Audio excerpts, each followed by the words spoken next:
Welcome to the deep dive. Today, we're really focusing in on hospital-acquired pneumonia, HAP. That's right. We've gone through the notes, pulled out the key stuff you need to get a really solid grip on it for revision. Yep. Think of it as your essential guide. We'll cover the definition, causes, risks, how it develops, what else it could be, all the way through to management and complications. And hopefully make it stick, make revision a bit less, daunting. Exactly. Efficient and clear. Okay, let's dive right in then. The definition. What exactly is hospital-acquired pneumonia? So HAP. By definition, it's pneumonia that crops up 48 hours or more after a patient's been admitted to hospital. 48 hours. Got it. Yeah. And while you might immediately think of, say, the really severely ill or immunocompromised patients, maybe those on ventilators, it's actually most commonly found in non-ventilated patients, which is interesting. Huh. But the risk is higher for ventilated ones. Oh, absolutely. Highest risk group, definitely. But just in terms of sheer numbers, more non-ventilated patients get it. And the types of microorganisms involved, they can change, can't they? Depending on when it develops. Precisely. So if pneumonia appears quite soon after admission, maybe it's still caused by bugs you'd see out in the community, like Streptococcus pneumonia. Okay. But later on in the hospital stay, that's when you're much more likely dealing with, well, tougher customers. Antibiotic-resistant ones. Yeah, MRSA. Like MRSA, methicillin-resistant Staph aureus, yeah. And things like Haemophilus influenza, Pseudomonas aeruginosa, other gram-negatives too. The hospital environment, it selects for these tougher bugs. Right. So that leads us nicely into the etiology, the causes. What are the main culprits we're talking about? Well, the most common bacteria we find are Staphylococcus aureus, including MRSA, of course, Klebsiella pneumonia, Pseudomonas aeruginosa, and E.coli. Okay, the big gram-negatives in staph. Exactly. But others pop up too. Streptococcus species, Enterobacter, Acinetobacter. Occasionally you might see fungal or viral causes, but that's usually in quite specific patient groups. Bacteria are the main story. And it's not always just one bug, is it? That's a really key point. Often, HAP is polymicrobial, multiple pathogens involved. And gram-negative enterobacteria and Staph aureus, again, including MRSA, are very frequently found together or alongside others. It shows how complex it can get. Okay, so we know what it is, who causes it. Now, who's most at risk? Let's talk risk factors. Right. This is crucial for prevention and early suspicion. There's actually a handy mnemonic that might help remember some key ones. A HIPP made. HIPP made. Okay, I'm intrigued. Break that down for us. Sure. So A is for advanced stage, older patients, weaker immune systems, often more underlying issues. Makes sense. H is for hospitalization itself, especially if it's prolonged, more time, more exposure. Yeah. I is for an impaired immune system. Yeah. Makes it harder to fight anything off. More natural. First P, invasive procedures. Think intubation, central lines. They create entry points. Right. Breaching defenses. Second P is for exposure to those pathogens we just talked about, the healthcare-associated ones. M is mechanical ventilation. Huge risk factor. It bypasses all those natural upper airway defenses. Well, okay. The second A stands for antibiotic resistance, or rather prior antibiotic use, which can select for resistant bugs. Right, wiping out the competition. Kinda, yeah. The second I is for impaired respiratory function, so underlying chronic lung diseases. Like COP. Like COPD, exactly.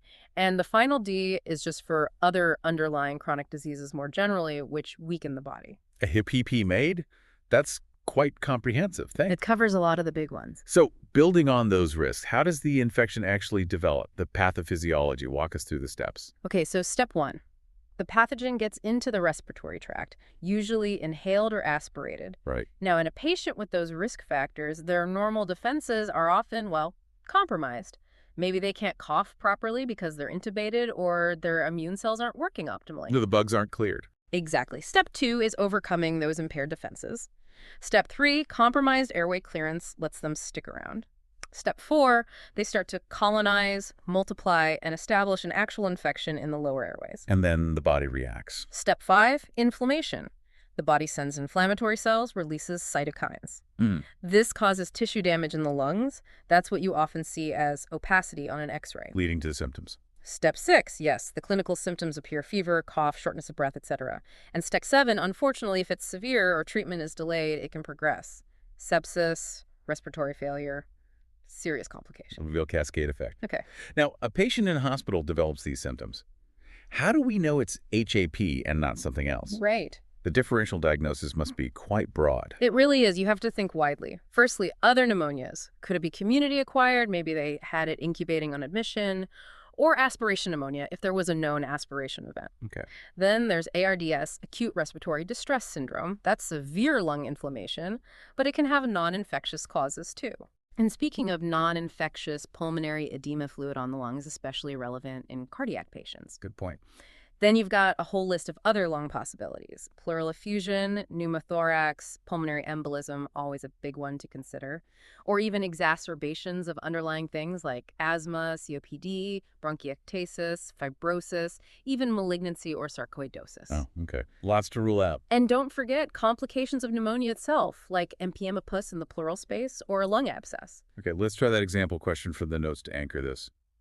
A patient develops a fever and cough 5 days after admission for a heart condition.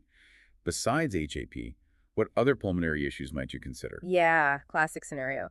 So 5 days in, heart condition. Pulmonary edema is definitely high on the list. You'd think about that carefully. Okay. Pulmonary embolism is also a strong possibility, especially if they've been less mobile post-admission. Right. And you'd still keep other infections in mind, maybe aspiration if relevant, or even just worsening of their baseline condition. But edema and PE would be top differentials alongside HAP there. Okay, that helps clarify. Now, epidemiology. How common is HAP, particularly here in the UK? Well, the exact numbers vary, depending on the hospital, the type of ward, the patient mix. But hospitals and long-term care facilities are the hotspots, naturally. And it mainly hits certain groups. Yes. It primarily affects older adults and people with those underlying health conditions we mentioned in the risk factors. It ties back directly to vulnerability. Okay, so let's get practical. What are the signs and symptoms, the clinical features we should be looking out for? We can split them into symptoms, what the patient tells you, and signs, what you find on examination. Right. Symptoms first. Symptoms often include fever, sometimes with rigors, those shaking chills, general malaise, feeling unwell, anorexia, so loss of appetite, dyspnea, shortness of breath. A cough is typical, often producing purulent sputum, thick, colored stuff. Okay. You might get hemoptysis, coughing up blood, though that's less common, and pleuritic chest pain, that sharp pain that gets worse when you breathe in. And the signs, what would we find? On examination, you might see pyrexia, the fever itself, cyanosis, maybe that bluish tinge if oxygen levels are low. Confusion is a big one, particularly in the elderly. Sometimes it's the main presenting sign. Really? Just confusion? Yeah, it can be. Also, look for tachypnea, fast breathing rate, tachycardia, fast heart rate, maybe hypotension, low blood pressure if it's progressing towards sepsis. And listening to the chest. Ah, yes. Signs of consolidation are key. That's where the lung tissue is filled with inflammatory stuff instead of air. So you might find diminished chest expansion on that side, a dull sound when you percuss or tap the chest. Instead of resonant. Exactly.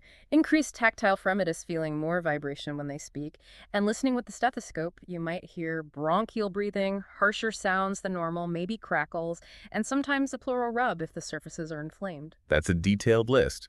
Any quick way to remember the key symptoms? You mentioned a memory aid earlier. Yeah, it's not perfect, but you could try thinking feverish COPD as a rough guide for some common symptoms.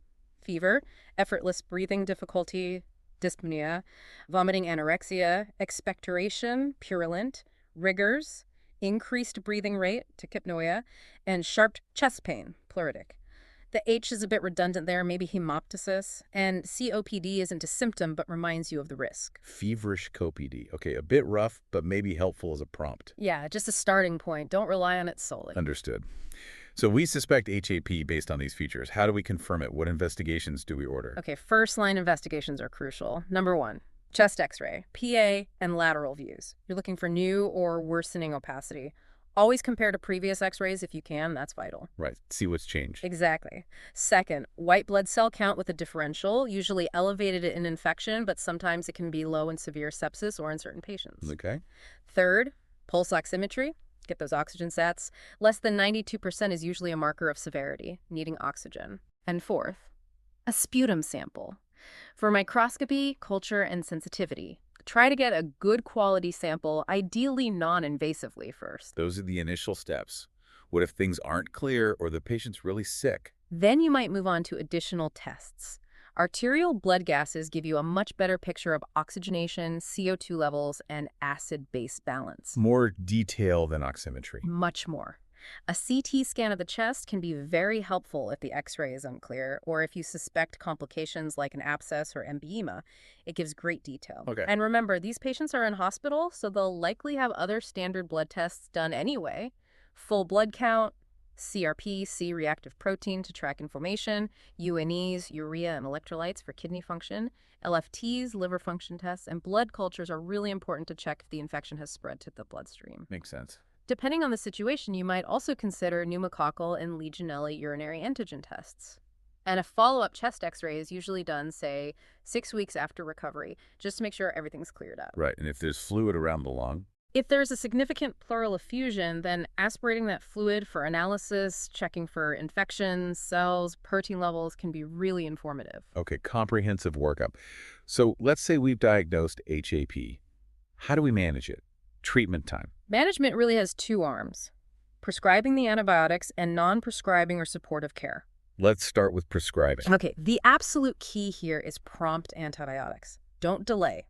Because you won't know the exact bug immediately, you start with empirical therapy. A best guess based on likely pathogens. Exactly. Based on local hospital guidelines, common HAP bugs, and importantly, local resistance patterns. You also need to factor in the patient's own risk factors for having multi-drug resistant MDR organisms. Like previous infections or antibiotic use. Yes, or if they came from a nursing home, recent hospitalizations, things like that. Once you get the sputum culture results back, you then tailor the antibiotics, de-escalate if possible, or change if needed based on sensitivities. Makes sense. And supportive care alongside. Crucial. Oxygen therapy to keep SATs up.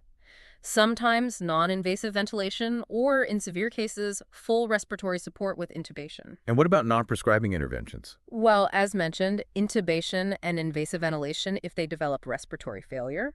Sometimes diagnostic procedures like a bronchoscopy, looking into the airways with a camera, or thoracentesis, draining pleural fluid, might be needed if they're not getting better or you suspect something else. Okay. But a massive part of non-prescribing management is actually prevention for the future. Influenza vaccination, really strict hand hygiene, general infection control measures in the hospital. And antibiotic stewardship. Absolutely. Using antibiotics wisely to prevent resistance developing further, that's critical. The notes mention specific NICE antibiotic recommendations. Can we quickly cover those? Sure. The NICE guidelines give quite clear pointers. For adults, 18 plus, with non-severe HAP, they often recommend coamoxiclav first line, assuming no allergies or contraindications. For severe HAP, or if there's a high risk of resistance, something broader like piperacillin with tazobactam, often called tazosane, is recommended. And if you suspect MRSA, Then you need to add specific MRSA cover vancomycin, teicoplanin, or linen solid. right. What about children? For children and young people, 18, NICE stress is getting specialist advice. But generally, for non-severe cases, in those over 1 month old, it might be coamoxiclav or maybe clarithromycin. For severe or high-resistance risk cases, options like piperacillin tazobactam, ceftazidime, or ceftriaxone might be used. And MRSA cover again if needed. Same deal. Add teicoplanin, vancomycin, or linezolid if MRSA is suspected. Okay, that gives a good framework. So after treatment, what's the likely outcome, the prognosis? It's really variable. It depends heavily on the patient's overall health before they got HAP, their baseline function and comorbidities. Right. Also depends on the specific bug causing it. How virulent is it? Is it resistant to antibiotics? And crucially, how quickly was the right treatment started? So timeliness matters a lot. Hugely. Unfortunately, HAP carries significant morbidity, meaning ongoing illness or complications, and mortality risk. It's a serious condition. Critically ill patients, or those with lots of other health problems, they tend to have a worse prognosis. But early recognition and proper management can improve things. Definitely. Getting on top of it quickly and appropriately makes a big difference, and prevention is always better than cure. Which leads us to the final section. Right. Complications. What can go wrong with HAP? Several serious things. Respiratory failure is a major one. The lungs just can't keep up with oxygen demands. Okay. Sepsis is another huge risk. That's when the infection overwhelms the body, leading to organ dysfunction. It can progress to multi-organ dysfunction syndrome. Very dangerous. Right. Locally in the lung, you can get a lung abscess, which is a collection of pus that can be hard to treat. And the background issue of antibiotic resistance complicates everything. It makes treatment much harder. And these can be life-threatening. Oh, absolutely. Severe HAP, especially with resistant bugs or in frail patients, can certainly be fatal. It really highlights why swift, effective treatment is so vital to try and head off these complications. Okay. Wow. That was a really comprehensive run-through of hospital-acquired pneumonia. We've covered, well, everything from the definition right through to what can go wrong. Yeah, hopefully breaking it down like that helps you, the learner, connect the dots for your revision. Seeing how the risk factors lead to the pathophysiology, which causes the features, guiding investigations and management, it all links together. Definitely. And maybe a final thought for everyone listening to ponder. With antibiotic resistance becoming such a massive challenge, how do you think hospital protocols, infection control, antibiotic use might need to change in the coming years to better prevent and manage things like HAP? That's the million-dollar question, isn't it? Constant vigilance and adaptation are key. Food for thought. And for more revision help, do check out the resources online. Yeah, head over to passthemsra.com and also freemsra.com for more great materials. Brilliant. Thanks for joining us for this deep dive. We'll catch you on the next one.